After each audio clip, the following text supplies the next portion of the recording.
Hello listeners and welcome to this week's recording of Boomerang. Team 5 is made up of Sadie, Claire, Rosemary and Susan, who is wearing two hats today, one as a reader and another as a copier distributor, and our engineer is Ray. The news this week is taken with permission from the West Lothian Courier dated the 6th of February 2025. As usual, the news will be broken into parts, and can I remind you, when you have listened to the whole recording, please post your wallet back to us from a post box and not the post office. Now we'll start with part 1 with general news. And this first item is the headline item of the news.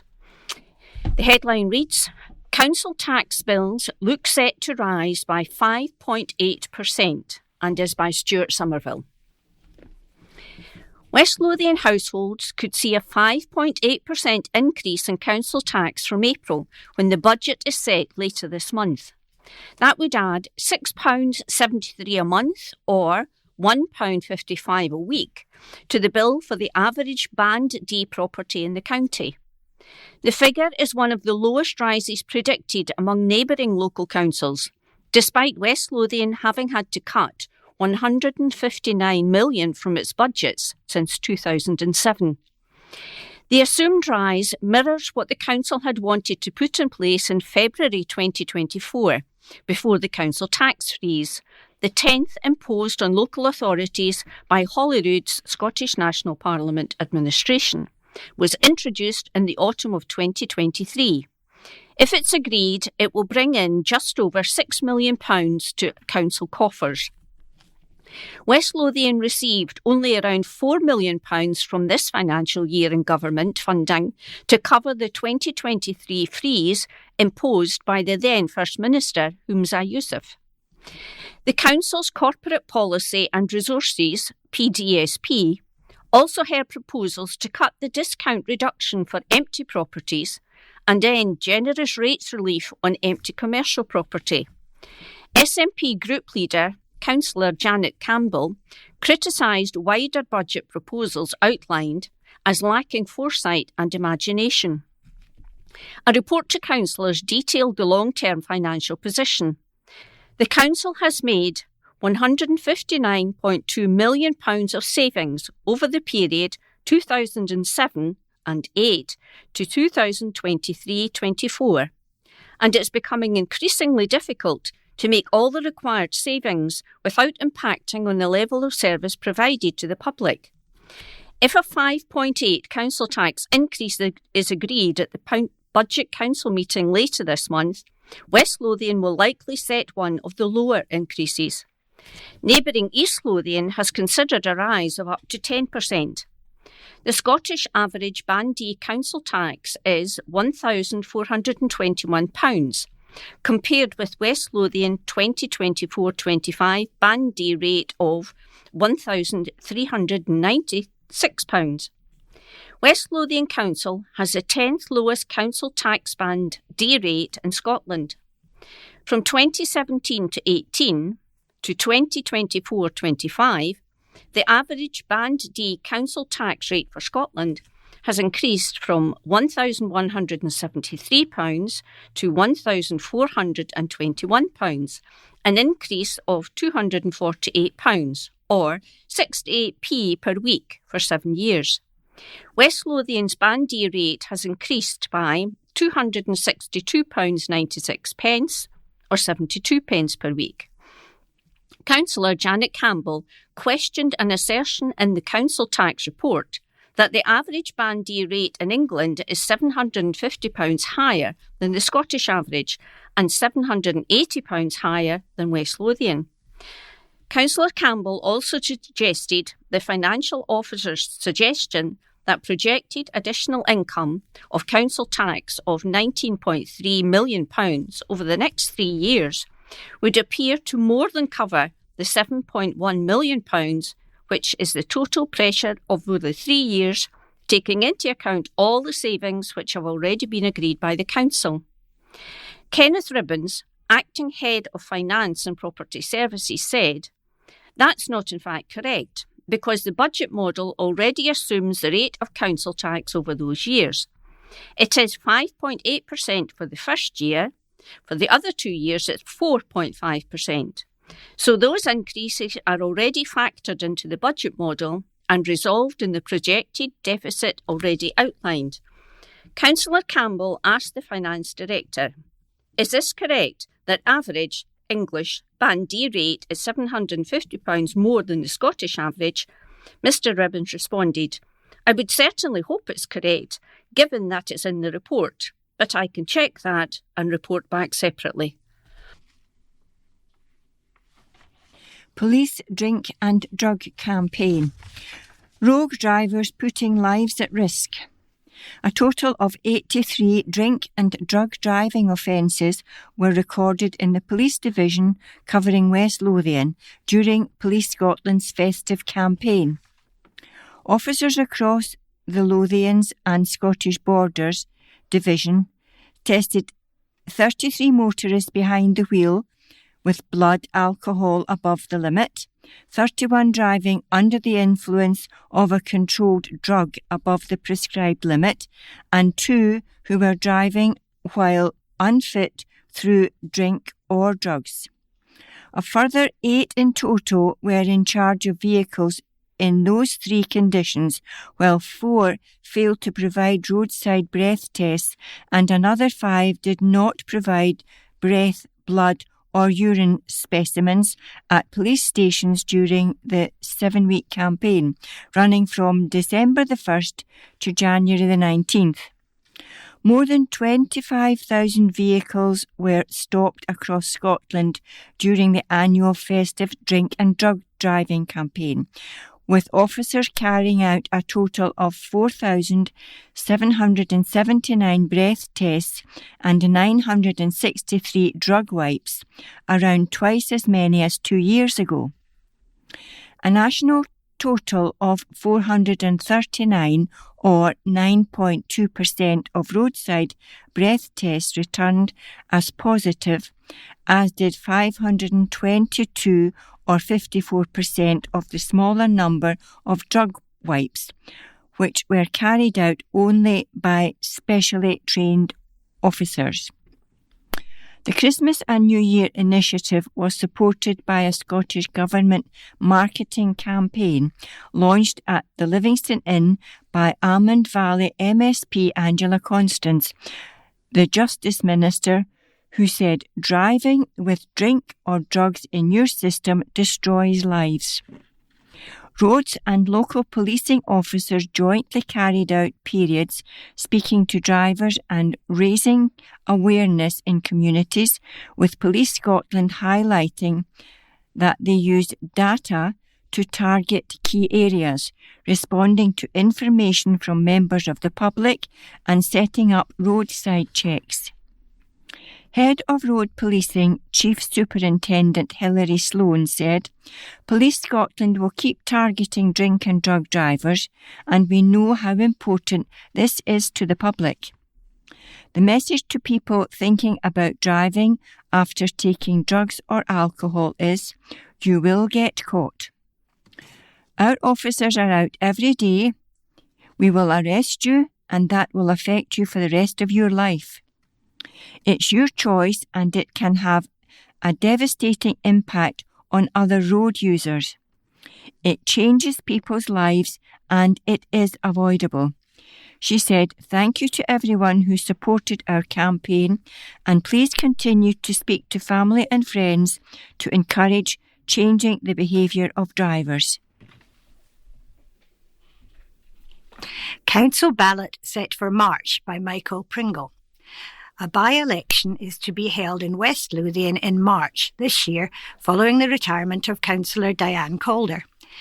It will be the 3rd by-election since August, and comes after the long-standing SNP councillor announced her decision to stand down just before the Christmas holidays.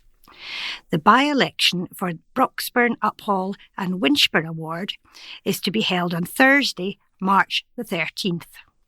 Further details will be provided over the coming weeks. Councillor Calder said previously, "It has been a great honour and privileged to serve and support the communities of Broxburn, Uphall, Winchborough, Dechmont and Ecclesmachan. And I would like to take this opportunity to thank you for all your support over the years.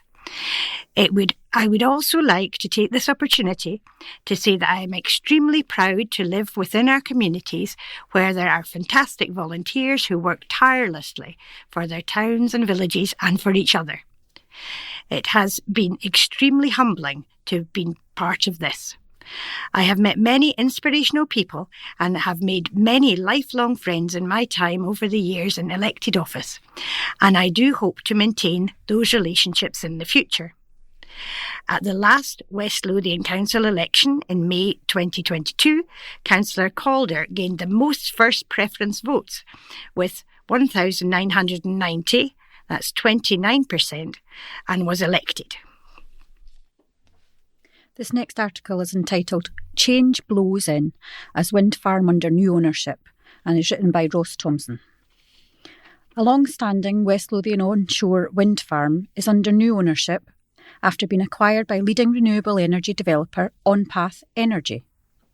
OnPath, which has its Scottish office in Hamilton, has purchased the Pate Hills wind farm, which was sitting on the south of West Calder from GCP Infrastructure Investments Limited. The 7-turbine wind farm has been operational since 2010 and has an installed capacity of 14 megawatts, which is enough to meet the annual electricity needs of around 11,500 homes. The community benefits package linked to the wind farm will be fully maintained by its new owners, the OnPath, now looking at ways at which local involvement might be enhanced. OnPath Energy, formerly Banks Renewables, now owns and operates a total of 12 UK onshore wind farms, including 2 in South Lanarkshire. It is expecting to commerce the construction of 3 further onshore wind farms in Scotland over the next 18 months. Richard Dunkley, CEO at OnPath Energy, said, "As we continue to develop our own renewable generation projects from first principles, we will also be looking to identify strategic asset transaction opportunities at every stage of the life cycle, from pre-construction right through to operational wind farms and project repowering. The Pates Hill wind farm represents a strong fit with our development framework, and its acquisition provides a positive outcome for all concerned, including the local communities that will continue to benefit directly from the revenues that it generates."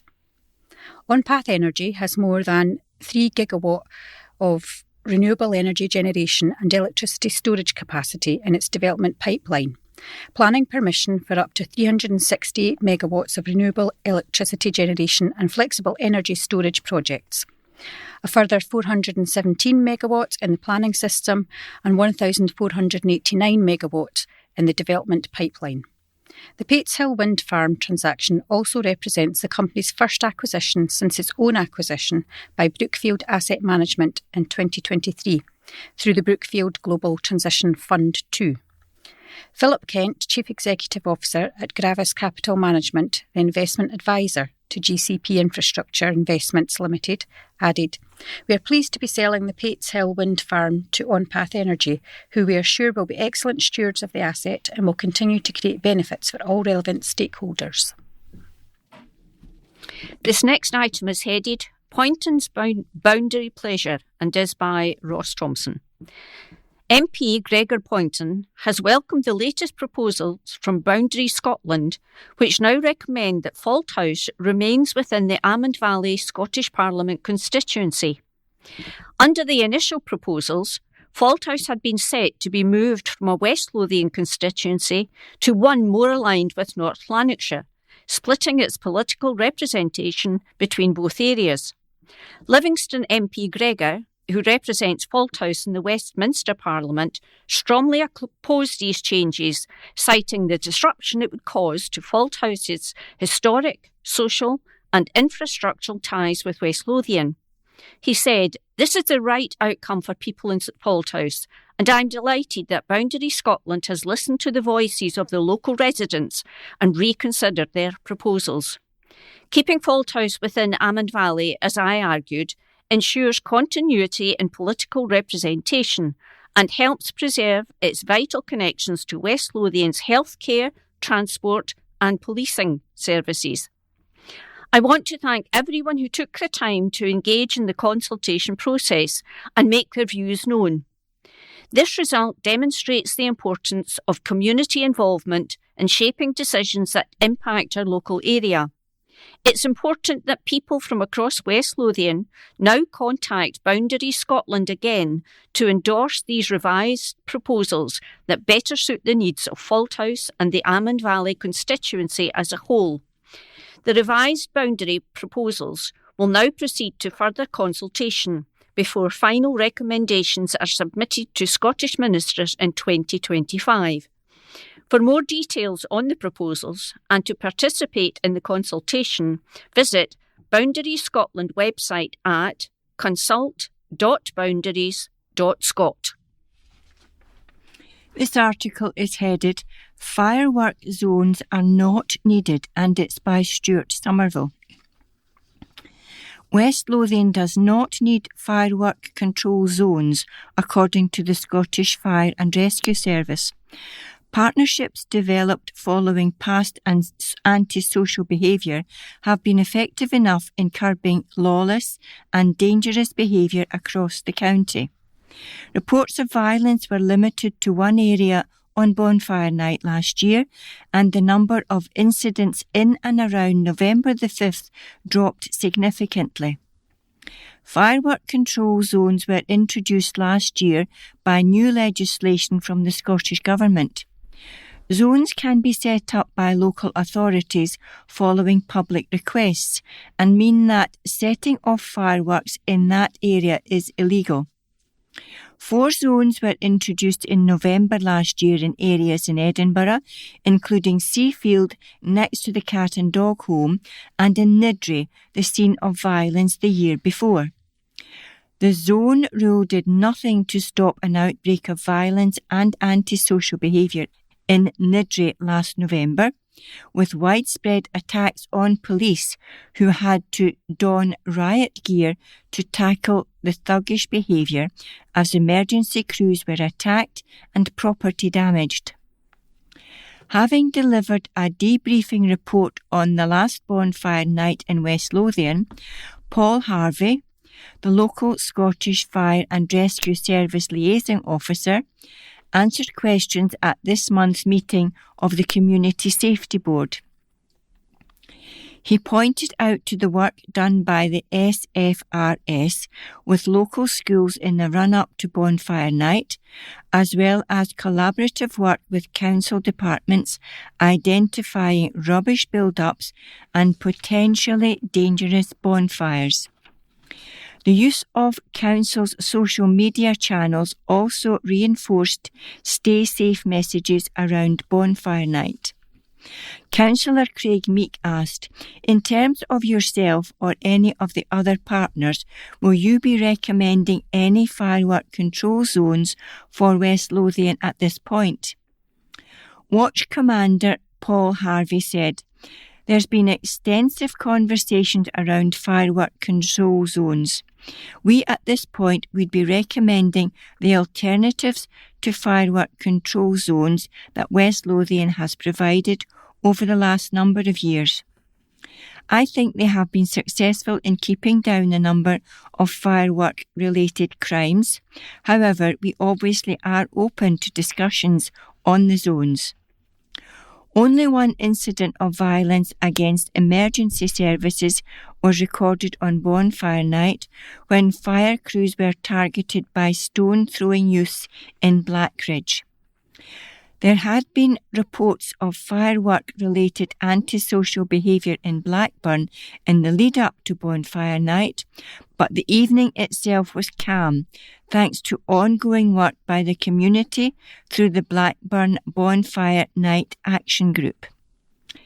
Blackburn in the past had been branded a war zone on Bonfire Night until the community decided to take a stand against firework thugs in 2019 and worked with the police, fire service and council to establish an action group. Local youth were praised for their behaviour on Bonfire Night. Councillor Meek said, I welcome this report. It demonstrates great partnership working throughout multi-agencies, and the proof is there that the partnership work and proactive work that everyone is doing is making a big difference. 500k fund for mental health charities hugely oversubscribed by Stuart Somerville. Demand for voluntary mental health services in West Lothian's communities continues to grow as applications to a cash fund to help adults in crisis surged for the fourth year in a row. While the money awarded by Holyrood to West Lothian has yet to top £500,000 annually, demand again outstripped the fund by more than double. West Lothian's Voluntary Sector Gateway, VSG, received applications totalling more than £1 million for a pot of government cash of £467,000. The fund has been oversubscribed by the same amount every year since the launch, making for difficult decisions by the charity umbrella group. Stuart Barry, Operations Manager for VSG, told a meeting of the Economy, Community Empowerment and Wealth Building, PDSP, this week. VSGWL administered Year 4 of the Scottish Government's Mental Health and Wellbeing Fund, which aims to support community-based initiatives that promote and develop good mental health and well-being on impacts of distress, social isolation and mental ill health within the adult population.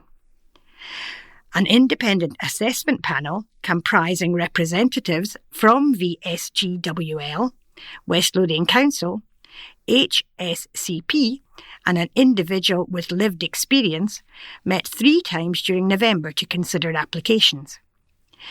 Mr. Barry told councillors the 467k fund was heavily oversubscribed, with 81 applications received from third sector organisations and social enterprises seeking £1.3 million. Last year, the Bathgate-based VSG received 68 applications, seeking over £1.4 million from the overall pot of about the same size. The VSG was able to help a total of 37 organisations for this financial year and provided with grants to support their initiatives. Details of the successful projects for the next financial year will be published next week. The funded project will carry out a range of activities and support programmes from April 2025 to March 2026. The fund was introduced by the Scottish Government as one of the measures to combat the effects of the lockdown during the COVID pandemic. Linlithgow's Lib Dem councillor, Sally Pattle, praised the work of Gateway in administering the fund for the last 4 years.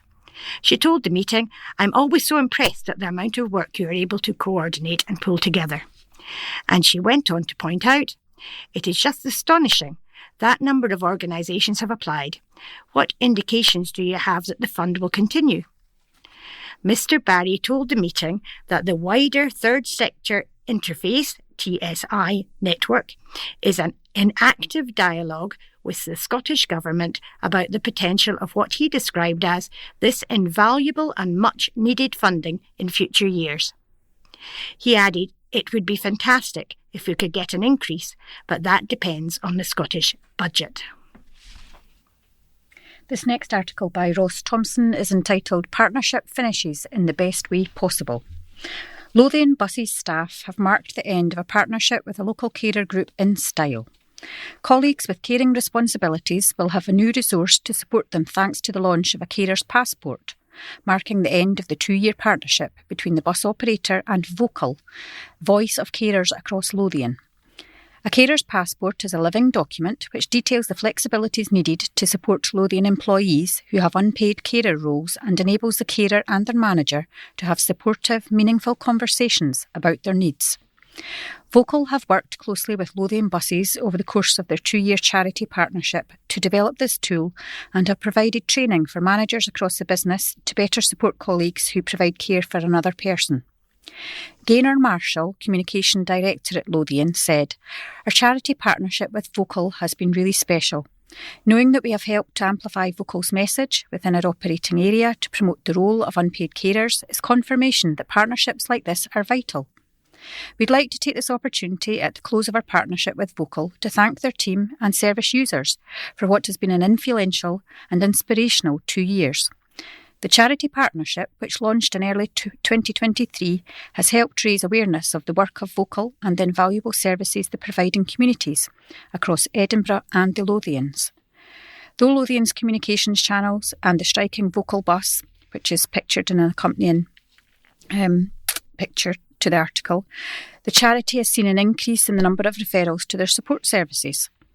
Helping to further the work they do, Lothian have also raised a fantastic sum of £11,500 through a variety of fundraising events, including 2 open days, charity challenges such as the Meadows Marathon and a sponsored skydive, and much more. Rosemary McLaughlin, Chief Executive of Vocal, added, "Our partnership with Lothian Buses has been incredible. There are over 95,000 unpaid carers in Edinburgh and the Lothians, and many have accessed support for the first time because of this partnership. It has encouraged conversations about unpaid care and linked carers to vital support. Thank you to Lothian for making such an inspiring partnership possible. While our time as a charity of choice is coming to a close, we look forward to continuing our work together in the years to come." And that brings us to the end of part 1.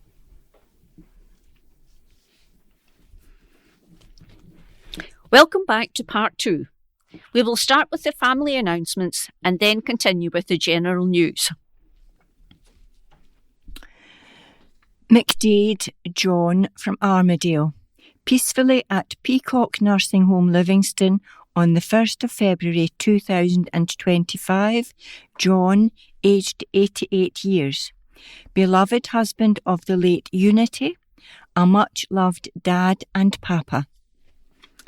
I'll continue with the news. Fiona welcomes road hauliers. Linlithgow MSP Fiona Hislop attended the 80th anniversary of the Road Haulage Association in the Scottish Parliament in her role as Cabinet Secretary for Transport. The RHA is the only trade association in the UK dedicated solely to road haulage. As a trade association, the RHA is responsible for campaigning advice, training, information and business services for its members within the UK haulage industry, including audits, risk assessment and contracts of employment. Fiona said, "I was pleased to attend and speak at the 80th anniversary of the Road Haulage Association, RHA, in my role as Cabinet Secretary. The RHA are based in Bathgate in my constituency and for 8 decades have been at the heart of one of the most vital industries in our economy. An industry that keeps our shelves stocked, gets our goods to market and keeps our communities connected. Over the years we have seen this industry change, and through all of this, the RHA have been a steadfast advocate for their members, adapting to new challenges and ensuring that the sector continues to thrive. The climate crisis is perhaps the biggest challenge of our age, and the road haulage sector will play a crucial role in reaching our target of becoming a net zero nation by 2045. The RHA have been instrumental in shaping Scotland's HGV decarbonisation pathway, and I am pleased to see that the Scottish Government's draft budget will include funding to explore financial mechanisms for HGV decarbonisation. As we work towards decarbonisation, it is essential that we consider the impact of the transition on people, communities, workers and businesses. I know some of my constituents are employed by the RHA in Bathgate, and I would encourage anyone working in the industry to take part in the consultation on the Scottish Government's draft Transport. Just transport plan, which will open soon. Councillors' anger with national insurance increase by Stuart Somerville. West Lothian cannot sit back in blind faith that national insurance increases facing the council and voluntary sector will be met by the Westminster government. We should be making a noise, Deputy SNP Group Leader Councillor Pauline Stafford told a meeting of council this week as it faces a potential £6 million bill. Her comments came as the minority Labour-led group scraped through on a casting vote an amendment as the Conservatives and Lib Dem councillors abstained for the second time in the meeting. The SNP raised a motion that the council should write to the Labour government demanding assurances that the increase in the cost of meeting the national insurance cost rises is covered by Westminster. SNP Group Leader, Councillor Janet Campbell, said taxes will increase by £40 billion and the lion's share will come from the £25 billion rise in employers' national insurance contributions, with the Chancellor, Rachel Reeves, stating the amount businesses will pay on their employers' national insurance contributions will increase from 13.8% to 15% from April 2025. Rachel Reeves also lowered the current £9,100 threshold employers start paying national insurance on employees' earnings to £5,000. The motion said the move could increase spending in the public sector by £750 million, with the suggestion so far that only £350 million would be handed over from Westminster. The call on the council to follow the Scottish Government and COSLA in seeking guarantees that the costs will be fully funded, fearing the shortfall could be taken out of cuts to public services. The costs to West Lothian Council have yet to be clarified, but the SNP motion suggested they could be around £6 million. A Labour amendment said negotiations continue, but all parties are assuming that the costs will be fully funded, so it is not clear that the full costs will be removed from public sector finances. Council leader Lawrence Fitzpatrick told the meeting, "Once again, we have the pot calling the kettle black. The SNP always had a manifesto which relies very much on the bottomless pit of spend, which relies very much on the Barnett formula and taxes from the more prosperous South East, and a Scottish Government which continually imposes new laws and requirements on councils but doesn't give the extra essential money to cover it. What has crippled councils is the 8 years council tax freezes, and COSLA recognises that. Your own councils, SNP controlled, recognise that." He added, "It is not to be expected that Scottish public services will have to accommodate the additional cost within the funding envelope outlined in the budget." However, Conservative Group Leader Damien Doran-Timpson told the meeting, "I do hope that more funds will be provided. I don't quite share his optimism, but I do hope that is the case. Let's wait and see." Labour, including our 2 local MPs, campaigned on a no tax increase in their manifesto, then, lo and behold, go into government and raise taxes by one way or another. The decision to raise the national insurance but also lower the threshold was an appalling one, and it demonstrates both the Chancellor's and Labour's lack of understanding of tax and business. Organisations from charities to the British Retail Consortium have condemned these decisions, and no doubt jobs will be lost. Small businesses will be hit across West Lothian. Councillor Sally Pattle, Lib Dem, said, "I wanted to highlight the impact this is going to have on social care providers, GPs, pharmacies, that we rely so much on, particularly social care providers, and I don't think any consideration was given by the Labour government to them before they introduced these reforms." The vote was tied 13 each for Labour and the SNP. The Conservatives and Lib Dem abstained, leaving Provost Cathy Muldoon to add her casting vote to Labour. Delays in discharging from hospital should be a source of shame. Webber claims new figures fly in the face of promises made by former SNP Health Minister. An article by Ross Thompson. Lothian's list MSP Sue Webber says the length of time patients are waiting to be discharged in NHS Lothian should be a source of shame for SNP ministers. The Tory MSP's reaction comes after responses to Freedom of Information requests from her party revealed the true scale of delayed discharge, where patients who are otherwise fit and healthy enough to leave hospital cannot do so for want of a suitable care package. The data reveals that in NHS Lothian, the longest delayed discharge stands at an astonishing 1,600 days, while the average delayed discharge stands at 49 days. Sue says the figures fly in the face of then SNP Health Secretary Shona Robinson's promise in 2015 to eradicate delayed discharge from Scotland's hospitals.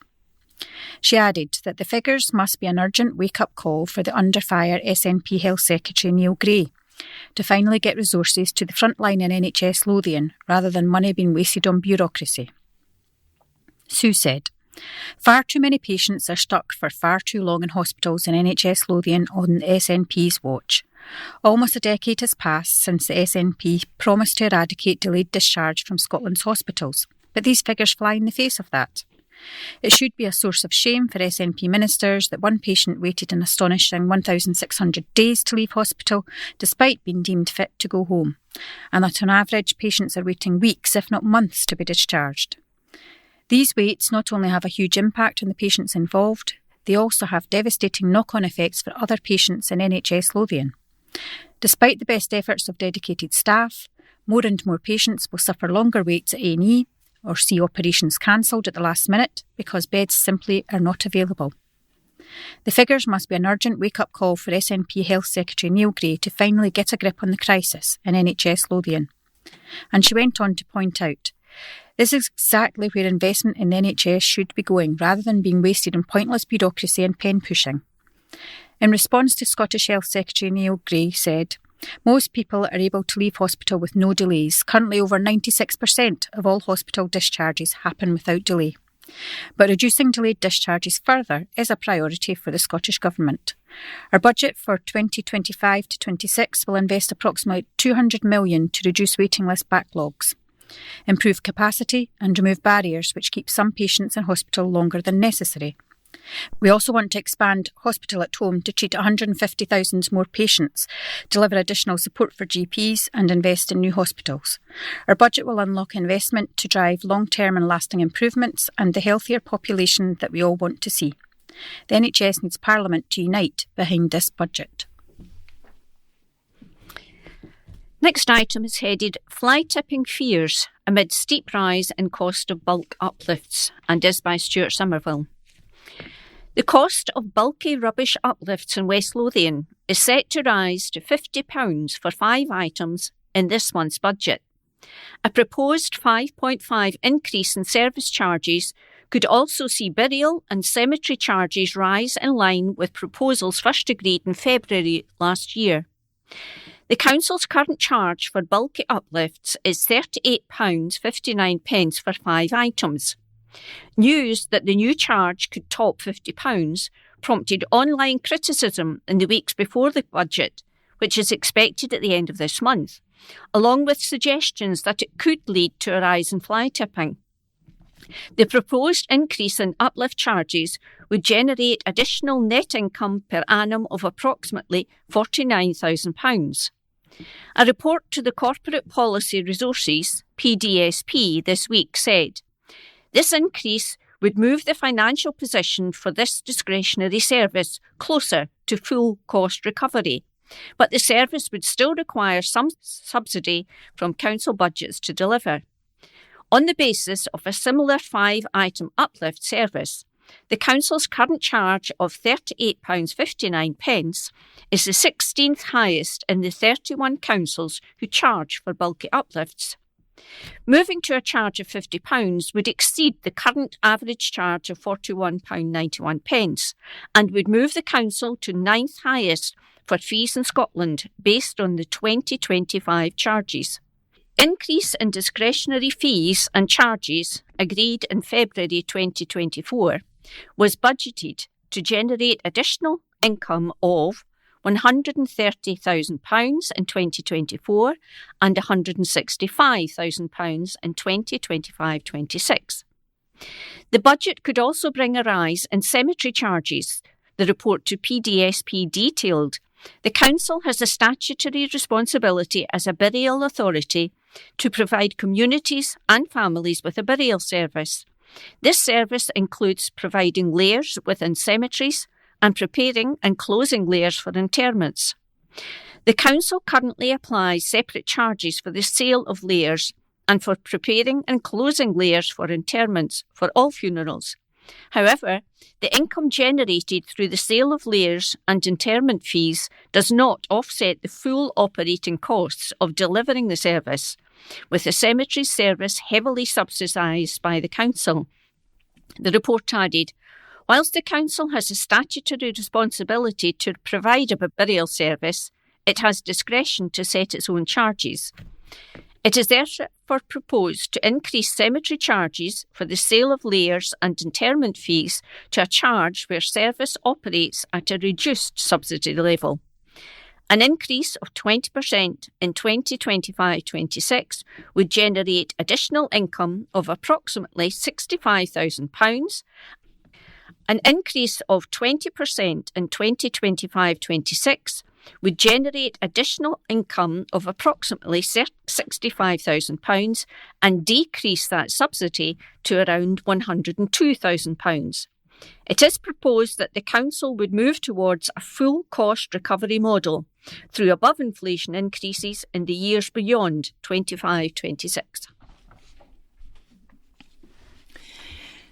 Sullivan chats with Job team, and this article is by Ross Thompson.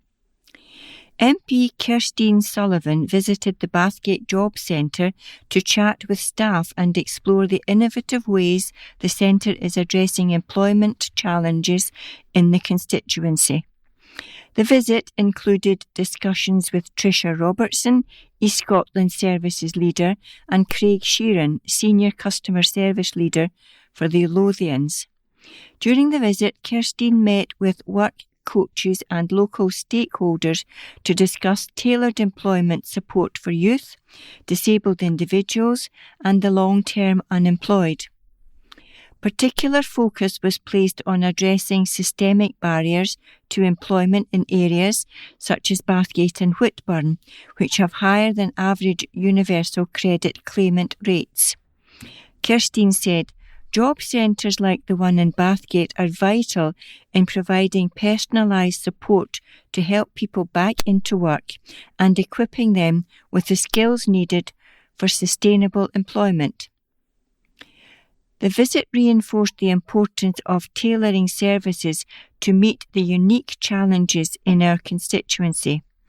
I look forward to advocating for increased resources and collaboration in Parliament to ensure these services continue to make a difference. The visit highlighted Labour's commitment to transformative employment policies, including the Youth Guarantee, which ensures that all 18 to 21-year-olds have access to training, apprenticeships, or meaningful employment opportunities.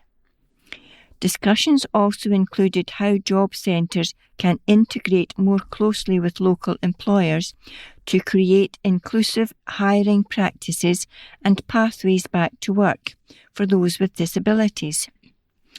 Tricia Robertson, East Lothian's service leader, added, "It was a pleasure to welcome Kirstine to Bathgate Job Centre. We appreciate the opportunity to share the innovative work we're doing to support individuals in their employment journey and discuss ways we can continue to collaborate with local leaders to drive positive outcomes." Warning over cemetery visits following storm by Stuart Somerville. West Lothian residents have been advised not to visit local cemeteries and churchyards, along with the country parks, as staff work to clear fallen trees and repair damaged headstones in the wake of Storm Éowyn. Cemeteries, including Burn Grange at West Calder, were also badly hit with damaged and fallen trees and headstones toppled by last month's storm, described as a once-in-a-generation event. Contractors' costs to help with the clear-ups are likely to run into thousands of pounds, it was warned. A spokesperson for West Lothian Council said the strong winds of the red weather warning had a huge impact on the area. They added the council's arborist teams were dealing with over 600 falling trees inquiries because of the winds, which led to a number of roads being closed. The majority of those have now reopened, thanks to teams working through the weekend to clear them. Visitor centres and other facilities in the parks will remain closed until this process is completed. The spokesperson said, "We have around 100 urban parks, 400 play areas and other play areas including MUGAs, outdoor gyms and skate parks, etc. It will take a few weeks to inspect them all properly. If you are out and about, please be cautious regarding accessing these open spaces, areas and facilities. We are also advising residents not to visit the 32 cemeteries and churchyard cemeteries maintained by the council unless it is considered essential. These areas all have mature trees, tall headstones and high walls which could have been impacted by the winds. It will take our teams some time to check them all, so please be cautious if you need to visit a cemetery and steer well clear of headstones, trees and walls." Bathgate's Glasgow Road Cemetery has now reopened, the council confirmed. Linlithgow High Street was closed by Police Scotland because of fallen masonry, but now has fully reopened. Bus shelters were blown from their sockets in Livingston and Decmont and had to be removed to safety by council staff. The council's street lighting team is continuing to carry out repairs to hundreds of street lights that have been damaged. Leader of West Lothian Council, Lawrence Fitzpatrick, said, "Thanks to all the dedicated council staff who worked to tackle the impact of Storm Éowyn. I can't recall West Lothian facing such high winds, which were described on the BBC as a once-in-a-generation event. Special praise must go to our roads operatives, arborists, street lighting teams, social care staff and everyone else who was out during the red weather warning period and over the weekend to deliver on the essential services people rely on. There's still a lot of work to do to clear up all the damage caused by the storm, and hard-working council staff will continue to make every effort to ensure services are brought back to normal as soon as possible." This next article by Ross Thompson is entitled "Super Slimmer Claire Conquers Kilimanjaro, a Remarkable Display of Determination." A Livingston woman has climbed Africa's highest mountain after transforming her life thanks to a dramatic weight loss. In a remarkable display of determination and strength, Claire Reith has climbed Mount Kilimanjaro after embarking on a life-changing journey with Slimming World. Claire, 37, had struggled with her weight for most of her adult life. Despite trying various diets and exercise routines, she often found herself caught in a cycle of disappointment. That all changed 2 years ago when Claire decided to join a Slimming World group. "I was at a crossroads," Claire said. "I wanted to make a real change, not just for the numbers on the scale, but for my health and my life. When I joined Slimming World, it was different. I didn't feel deprived or restricted.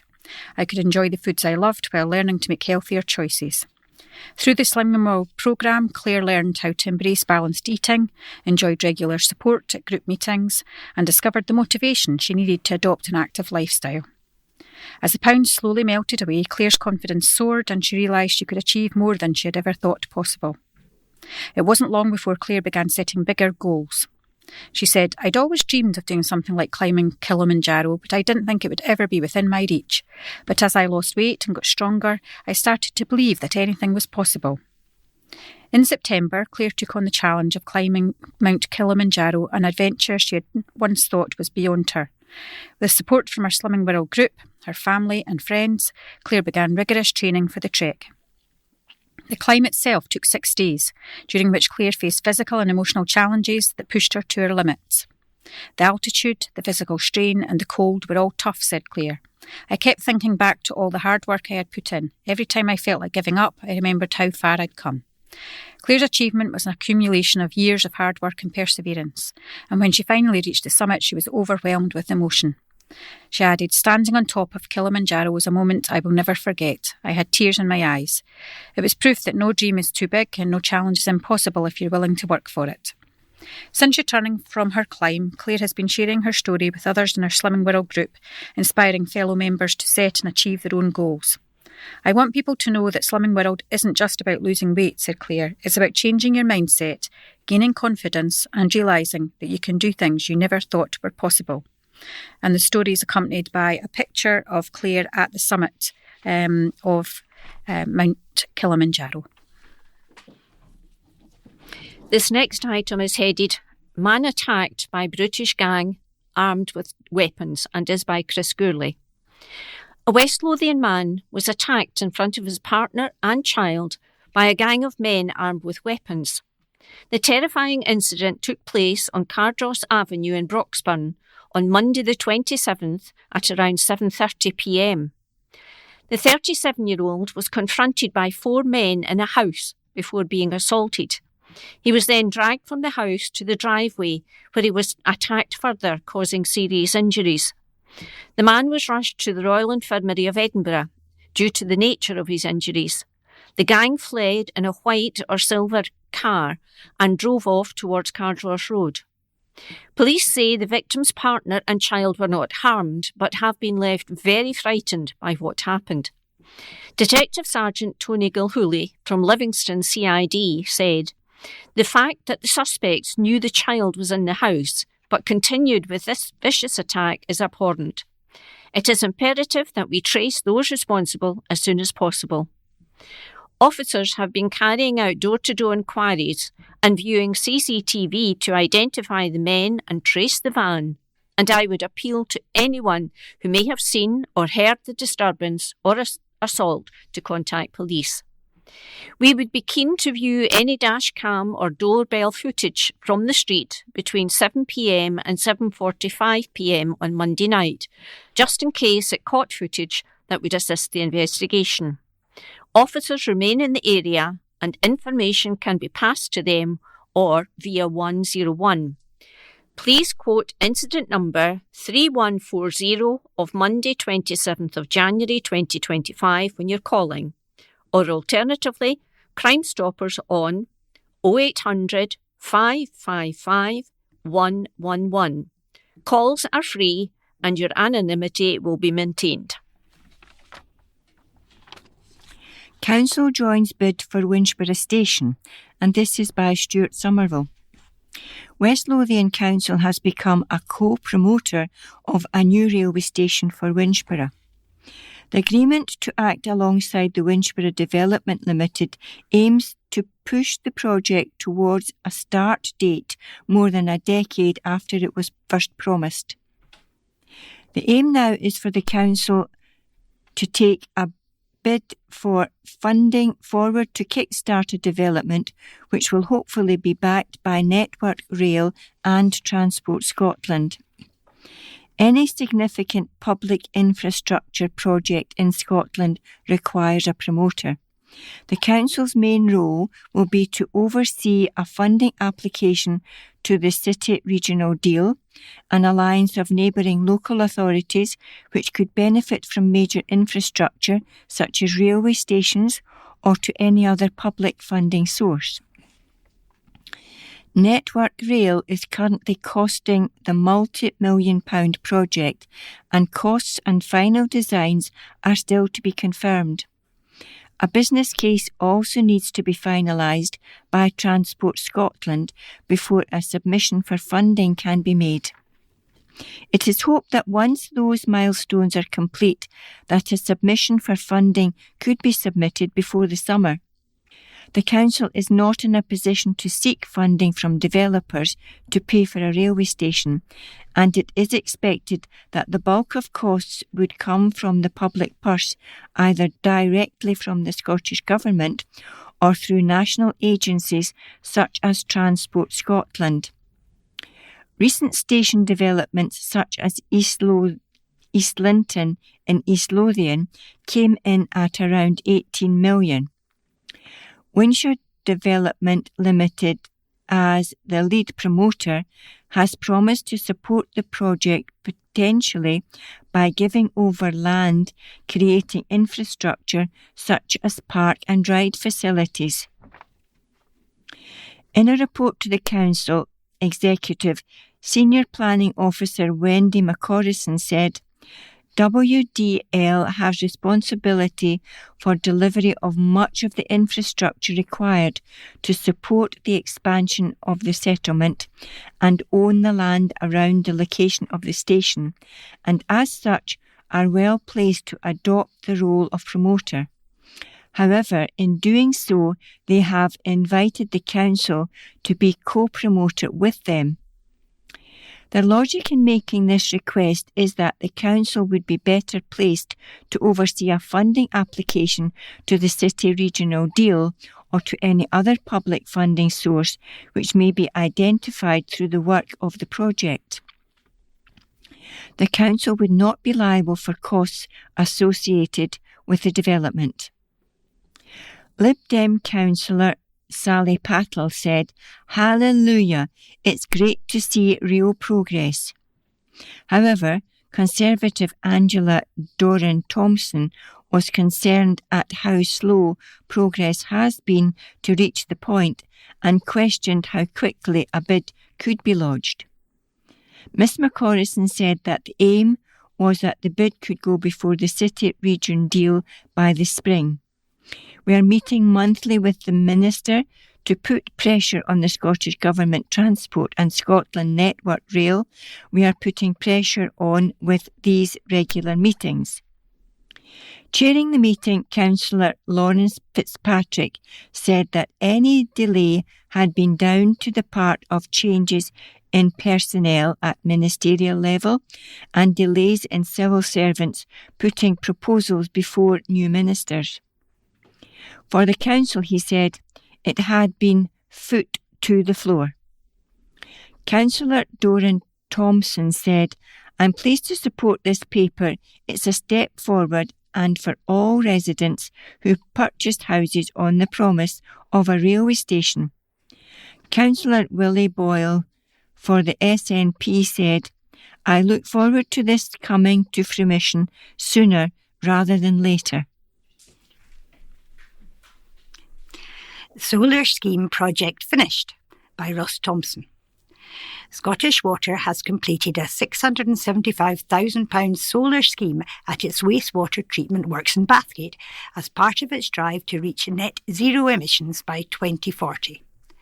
The project has seen 792 ground-mounted photovoltaic panels installed at the site and is expected to generate 0.3 gigawatt hours of green energy per year. That's the same amount needed to boil around 1.3 million kettles. The renewable energy generated by the solar panels will meet 12% of the site's power usage and save 63 tonnes of carbon annually. The project has been led by Scottish Water Horizons, the public utilities commercial subsidiary, and delivered by renewable energy specialists Absolute Solar and Wind. Scottish Water Horizons project manager, Kellyanne Arthur, was pleased to see the ambitious project finally being completed.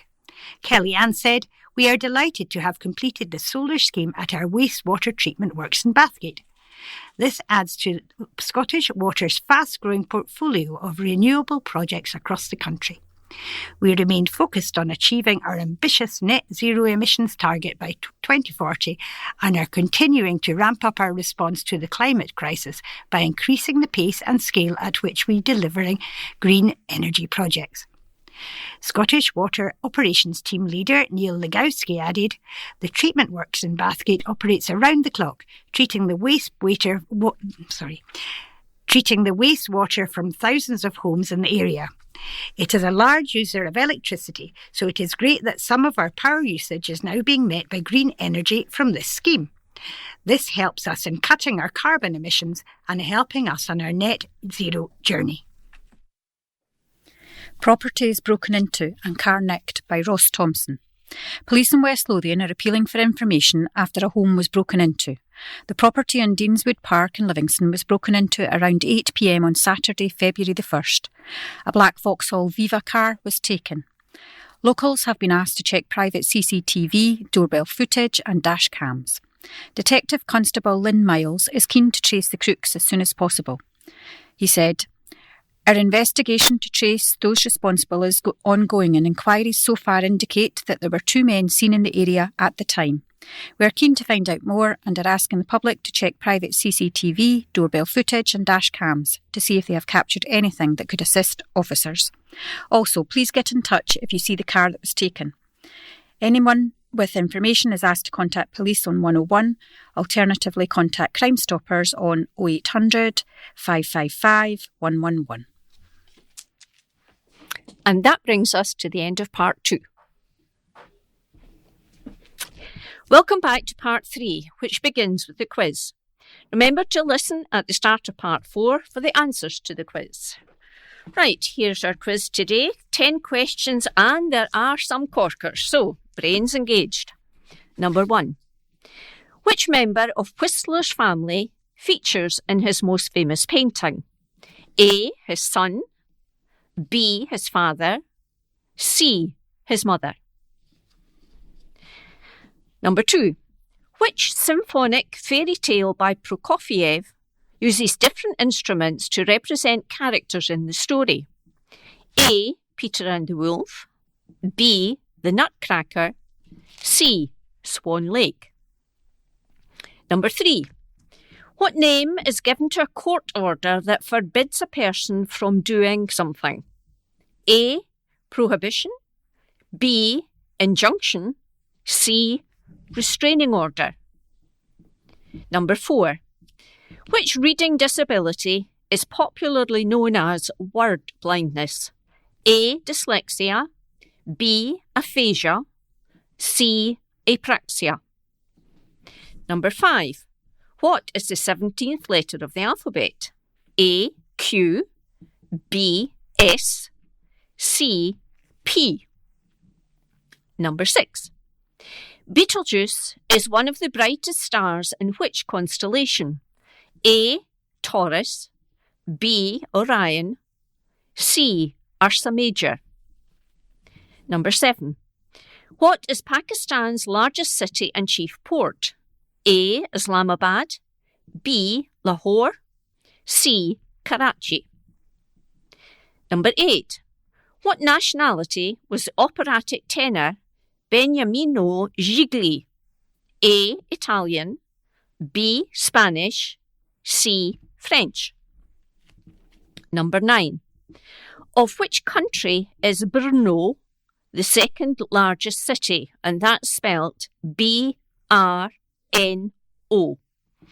The choices: A. Czech Republic. B. Croatia. C. Hungary. And number 10. Which German airship exploded in New Jersey in 1937? A. The Lindenberg.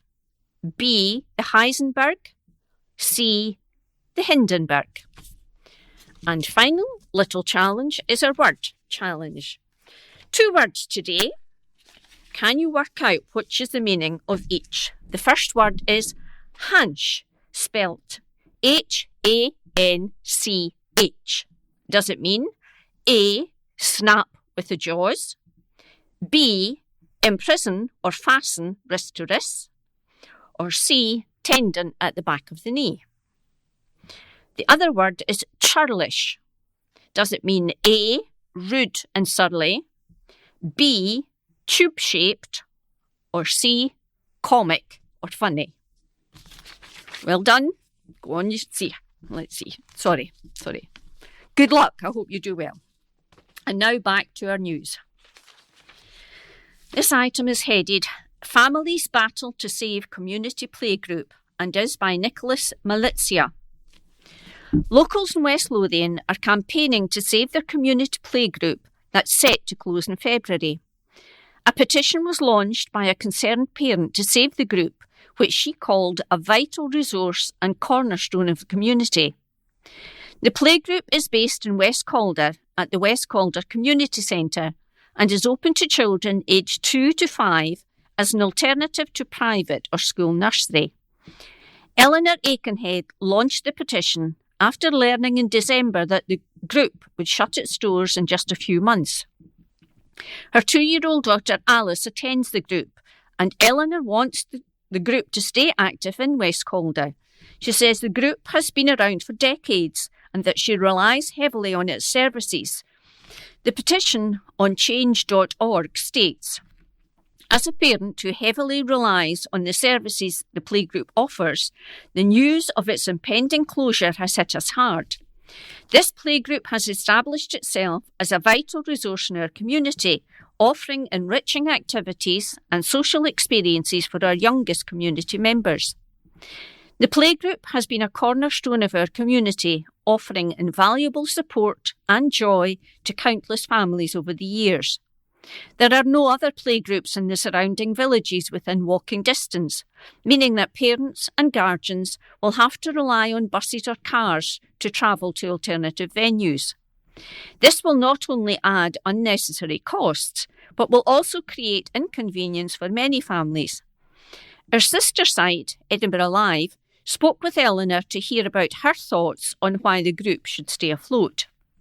She said, I work from home Tuesday through to Friday, and the playgroup is a very important way for me to get a few hours to focus on work. I can't afford private nursery, the costs are astronomical. I feel like the community is slowly losing things.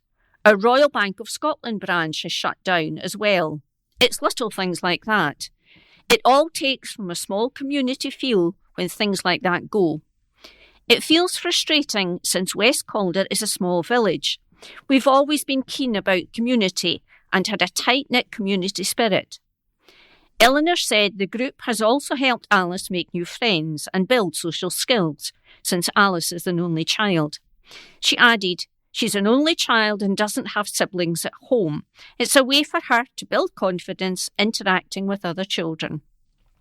All these children end up in the same school or nursery, so it's nice to know they've got to know someone.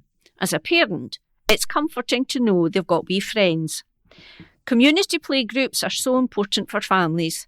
I think it's a resource that should be protected and looked after. A West Lothian Council spokesperson said, parents and carers who have been impacted by this decision have been offered alternative early learning and childcare provision. And there is a photograph along with it with Eleanor and her husband Jamie and their daughter Alice. This article is about your money. Christmas debt could linger well into 2025. The Christmas decorations have long since been packed away, but for some, the debt hangover from the festive season will be lingering for months. 1 in 6 adults went into debt to pay for Christmas, according to research online budgeting tool iEhub. It estimates it will take an average of 4.5 months to pay it all off, raising the prospect of still dealing with Christmas spending in May. Meanwhile, 1 in 20 of those thought to have gone into debt during Christmas 2024 believe it will take 11 to 12 months to pay it off, and 1 in 10 estimates it will take at least 6 months. On average, people who blew the budget in 2024 overspent by just £250, according to the survey of 2,000 people across the UK carried out by Consumwide. A third of those who have racked up debts plan to work extra hours to pay it off, while 29% will use credit cards. Dylan Jones, CEO of iEhub, says, it is worrying that festive debt can take many months to pay off, leaving some people vulnerable to taking on new debt over the summer and not giving them much breathing space at all before preparing for the next onslaught. As well as using tools to budget, people could speak to lenders about managing their debts. Do this sooner rather than later for more options. Charities can also provide support for free. Christmas Against Poverty, for example, has launched a Budget Not Blues campaign to help people improve their finances in 2025, offering free face-to-face money coaching sessions. The charity's Money personality quiz can also help people better understand their financial habits and build a better relationship with money. Cars seized in roadside spot checks by Ross Thompson. Cars have been seized in West Lothian as officers crack down on uninsured vehicles and road crime. Special constables checked over 200 vehicles, with 3 motors being removed from the roads as they were uninsured over the weekend. Spot checks were carried out to ensure those subject to bail conditions complied with their requirements. Police Scotland West Lothian said, officers from our Special Initiative team deployed over this weekend to support West Lothian community officers across the region with a variety of high-profile and proactive patrols. Amongst other activities, over 200 vehicles were checked, resulting in 3 uninsured vehicles being removed from our roads. Spot checks were also carried out to ensure that individuals subject to bail conditions set by the courts complied with these requirements. These additional patrols are possible due to the assistance of our volunteer police officers, special constables, who support our full-time colleagues at peak times throughout the year. Progress being made to restarting project. Progress has been made towards restarting work on a project to deliver supported housing for young people and additional affordable housing in Livingston. Work was paused on the project at Amondvale Crescent, being delivered by Hub South East on behalf of West Lothian Council, following the financial administration of Connect Modular, the main construction contractor appointed by Hub South East. An update to an upcoming meeting of West Lothian Council Executive will report that council officers have been working with Hub South East to resume work as quickly as possible and minimise any delay to the project as a result of the Hub South East's contractor ceasing to trade. Hub South East are engaging with alternative contractors, and it is hoped a replacement contractor is soon to be appointed to finish the remaining construction elements of the project, allowing the project to progress towards completion. An announcement on the appointment contractor and next steps for completion of the project will be provided in due course. A council spokesperson said, plans for the supported housing consists of 28 one-bedroom flats in total, with 16 flats designed to be flexible for future use as mainstream housing. Flexible office space will be provided for a maximum of 10 staff members, along with staff overnight accommodation to provide dedicated space and privacy, while still being on hand to assist and support the young people. The affordable housing element of the project will provide 20 units with a mix of 2 and 3 bedroom houses, along with 2 or 3 bedroom flats. This news will feature as part of monitoring report updating on the Council's Housing Capital Investment Programme for 2024 to 25. The report highlights good progress on the 2024 to 25 Housing Capital Programme, with construction work progressing on 3 new build sites, Houston Road and Simpson Parkway in Livingston, as well as Deanburn in Linlithgow. This next item is headed, Kids Have What It Takes for Life in Digital Age, and is by Ross Thompson. A West Lothian primary school has been awarded a prestigious award. Croftmalloch Primary in Whitburn was awarded the Digital Schools Award, which is a national award scheme to promote, recognise and encourage a whole school approach to the use of digital technology in schools. This is an award recognised by Education Scotland, which recognises excellence in the use of digital technology. The application was made by a team of staff led by class teacher Ciara Martin. Miss Martin said, "The assessor was highly impressed with the quality and depth of our evidence, particularly noting the volume and variety of examples we provided. They commended on how we have embedded digital technology across the curriculum to support all learners, particularly praising our approaches to assist pupils with additional support needs. They highlighted how confidently our children were able to articulate their learning during their visit.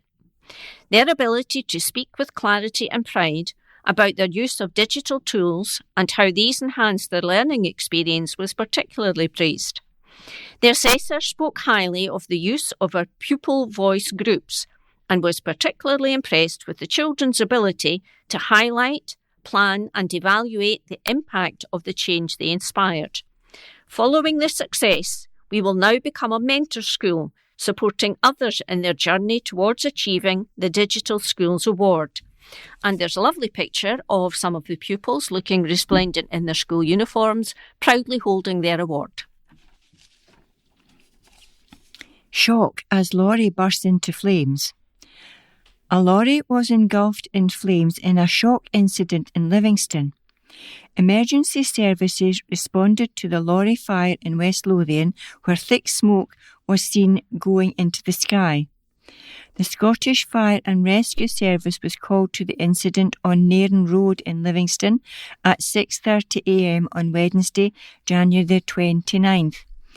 2 fire engines were dispatched to tackle the blaze, with crews successfully extinguishing the fire and leaving the scene by 7:28 a.m. A spokesman for the Scottish Fire and Rescue Service said, "We were alerted at 6:30 a.m. on Wednesday, January the 29th, to reports of a lorry on fire on Nairn Road, Livingston. Operations Control mobilised 2 fire appliances to the scene, where crews worked to extinguish the fire. Crews left the scene at 7:28 a.m. after ensuring the area was made safe." 3 people hurt in flat fire by Nicholas Malizia. 3 people have been injured after a flat burst into flames in West Lothian. The incident took place around 7:10 a.m. on Thursday, January the 30th. Bathgate's Leyland Road was rocked by the ordeal when residents awoke to flames and smoke. Scottish Fire and Rescue chiefs said 3 appliances with up to 15 firefighters were dispatched to the scene to extinguish the blaze. They also confirmed that there were 3 casualties following the incident. Police Scotland said that this included a 31-year-old man who was taken to St John's Hospital for treatment. Video footage from the scene showed a flat on Leyland Road with flames apparently leaping from a window. A neighbour who lived beneath the flat took the terrifying footage. She can be heard saying, "There's fire going through the window." Fire engines can also be seen filling the residential street with hoses covering the locals' front garden. Another clip shows glass plates and mugs crashing into the street from an upstairs flat. Leyland Road and the residents' garden were littered with fragments of glass shards in the aftermath.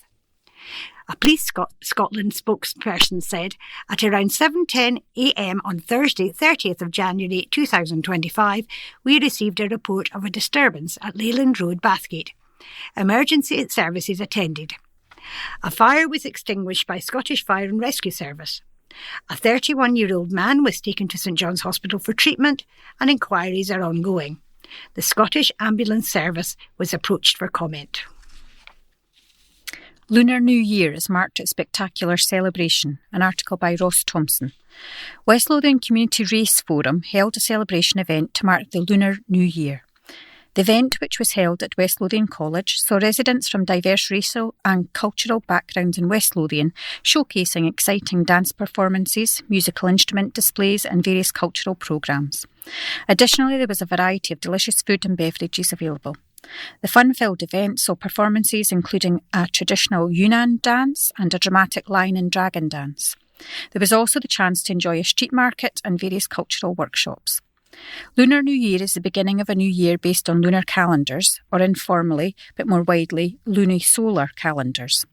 Typically, both types of calendar begin with new moon, but whilst a lunar calendar year has a fixed number, usually 12, of lunar months, lunisolar calendars have a variable number of lunar months, resetting the count periodically to resynchronise with the solar year.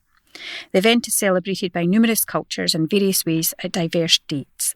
And the article is accompanied by various pictures within West Lothian College of people celebrating. And that brings us to the end of part 3. Welcome back to part 4. We will start with the answers to the quiz and then we will read some sports news. Right, let's see how you did. Number 1. Which member of Whistler's family featured in his most famous painting? The answer is C, his mother. Number 2.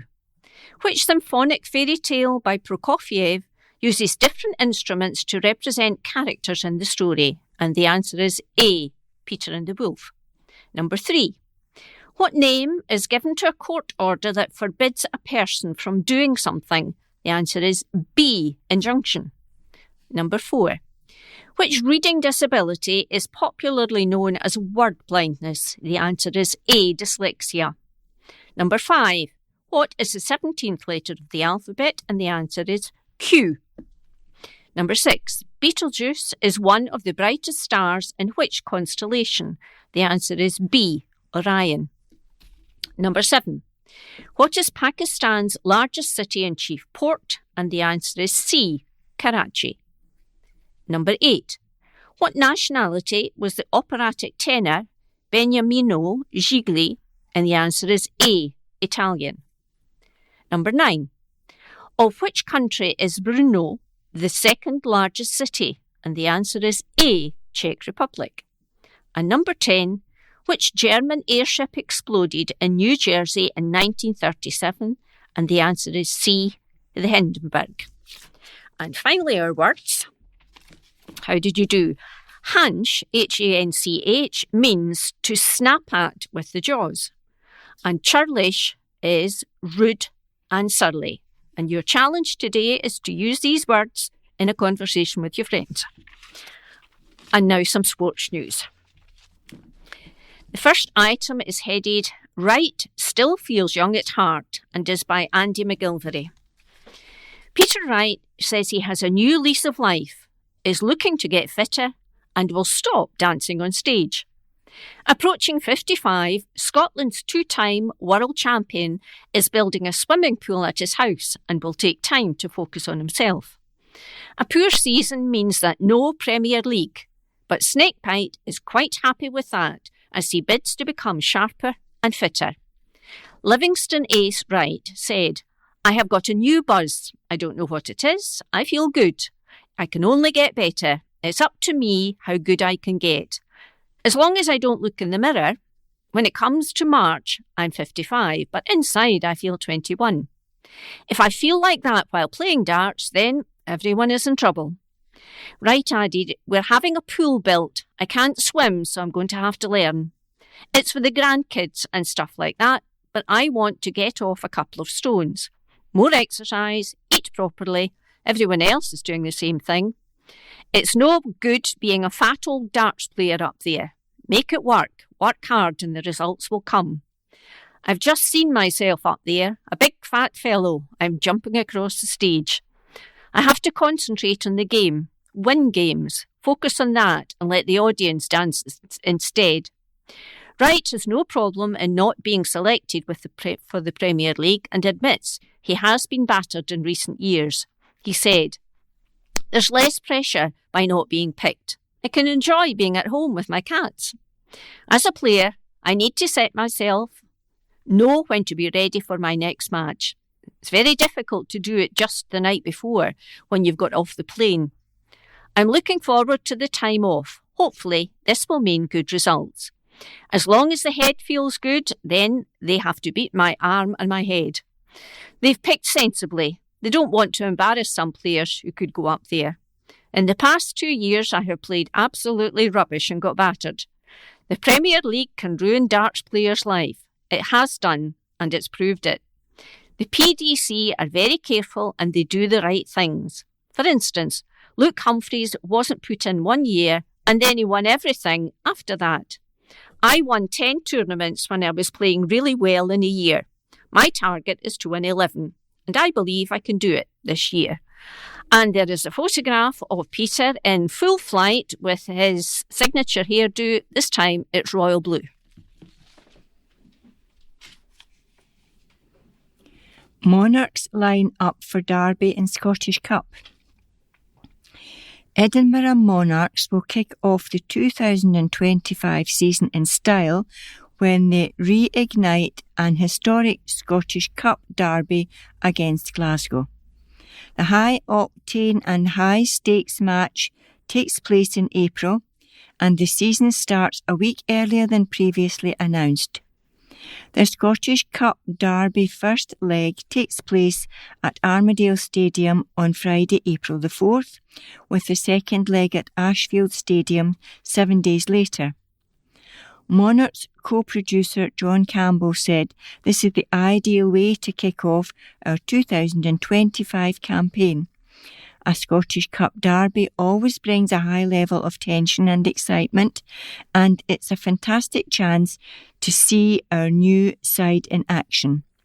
Monarchs have also announced that the season launch show will return for 2025, allowing fans to get acquainted with their new team.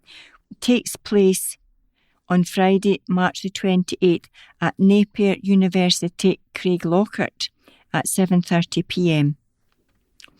All 7 team members will be in attendance and tickets are on sale now, priced at £8, with discounts available for gold members and blue reward card holders. Plans have also been finalised for Stellar Monarchs Academy 2025 season opening. The side will launch the National Development League at Armadale Stadium on April the 12th from 7pm against Middlesbrough Tigers. Lions boss roars as big win hits Bairns by Andy McGilvery. David Martindale admits it was a big win as Livingston beat Falkirk 2-1 on Friday night, knocking them off the top of the championship and pulling themselves back into title contention. A Robbie Muirhead penalty after just 13 minutes was added to by Rhys McAleer in first half stoppage time, giving the Lions a 2-0 interval lead.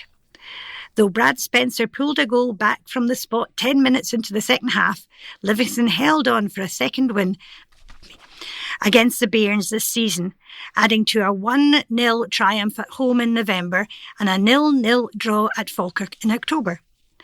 That left Livy third on the table, 2 points behind new leaders Ayr United and 1 behind second place Falkirk, who have a game in hand. Martindale said, "It was a big win, though I don't think it was the prettiest game of football.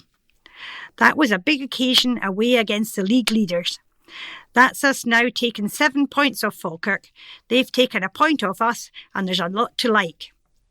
We changed our shape slightly, and I think that helped.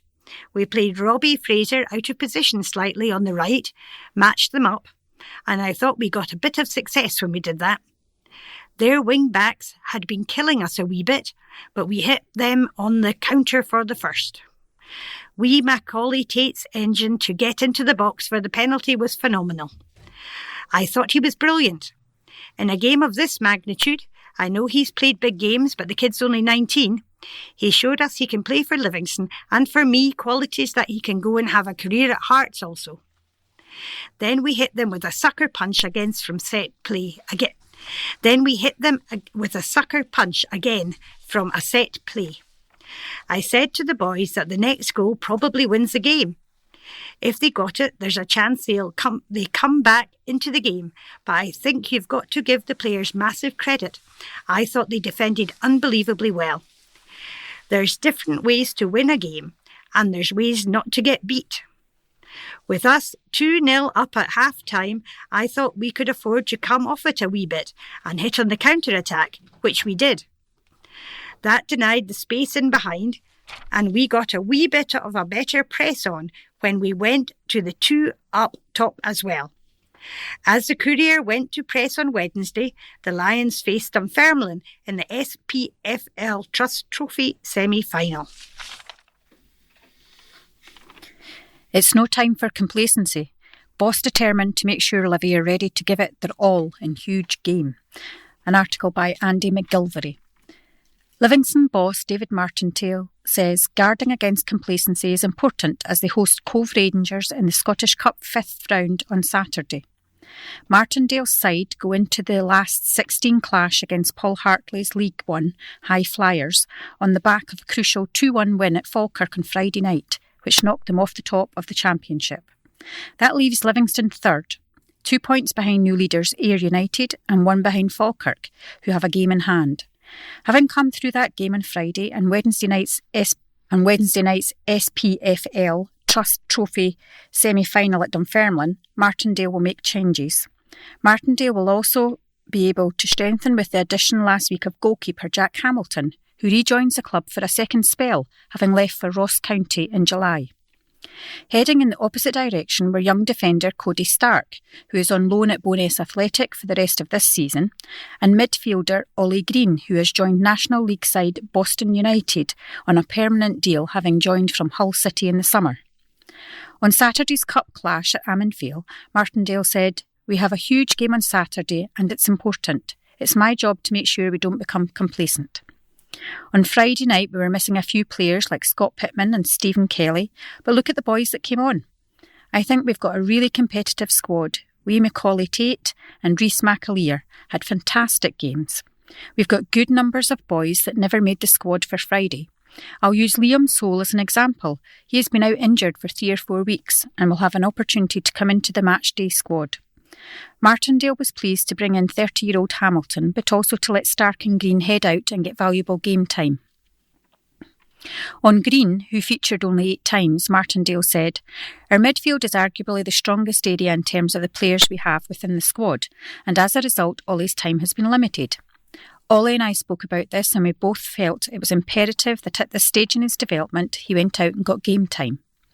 Ideally, a loan move would have been a good option for the club, but a transfer for Boston was the best option for the player, and he was keen to get back to England and continue his development.